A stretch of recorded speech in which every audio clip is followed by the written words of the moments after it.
विधान परिषद निवडणुकीला अवघा एक दिवस बाकी असताना हॉटेल पॉलिटिक्सला वेग आलाय। दगाफटका होण्याच्या भीतीने आमदारांना 5 स्टार हॉटेलमध्ये ठेवण्यात येते। त्यामुळे आता विधान परिषदेची रणनीती हॉटेलमध्ये ठरणार आहे।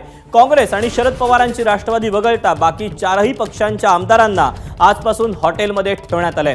भाजपचे आमदार ताज प्रेसिडेंट, शिंदेंच्या शिवसेनेचे आमदार वांद्र्याच्या ताजलँडमध्ये, तर अजितदादांच्या आमदारांचा मुक्काम द ललित हॉटेलमध्ये असणार आहे। ठाकरेंच्या शिवसेनेचे आमदार ITC ग्रँड हॉटेलमध्ये राहणार आहेत।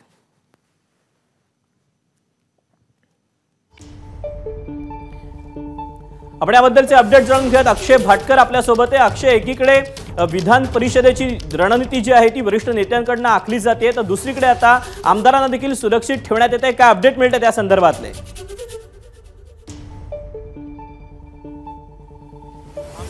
सुरक्षितता आणि आमदारांचं मत फुटू नये यासाठी सर्वतोपरी प्रयत्न हे त्या पक्षाकडून केले जातात आणि विधान परिषदेमध्ये गुप्त मतदान असल्यामुळे या ठिकाणी मतं फुटणार की नाही फुटणार, ती कशी फुटतील याचीच चर्चा जास्त असते। त्यामुळे प्रत्येक आमदाराचं मत हे महत्त्वाचं असतं। म्हणूनच या सगळ्या आमदारांना एका ठिकाणी एकत्रित कोणाच्याही इतर लोकांच्या संपर्कात येऊ नये याची काळजी घेऊन ठेवलं जातं आणि यावेळी देखील आता विधान परिषदेची निवडणूक जी आहे ती 12 तारखेला आहे, त्यासाठी सगळी तयारी सुरू झालेली आहे।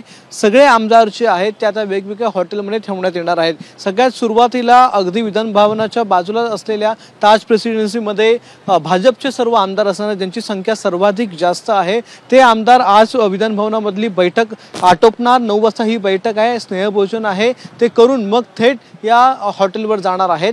त्यानंतर अजित पवार गटाचे जे आमदार आहेत, राष्ट्रवादीचे आमदार, हे सगळे एअरपोर्टच्या बाजूला जे ललित हॉटेल आहे त्याच्यामध्ये जाण्याची शक्यता आहे। मात्र काही आमदारांचा त्याला विरोध देखील आहे, कारण की ते हॉटेल इथून खूप लांब आहे विधान भवनापासून। दुसरे जे आहे ते एकनाथ शिंदे यांचे शिवसेनेचे आमदार, ते सर्व आमदार जे आहेत ते वांद्रे इथे असलेल्या ताज लँड्स एंड या आलिशान हॉटेलमध्ये राहणार आहेत। आज रात्रीपासूनच ते त्या ठिकाणी राहायचा त्यांचा मुक्काम सुरू होईल।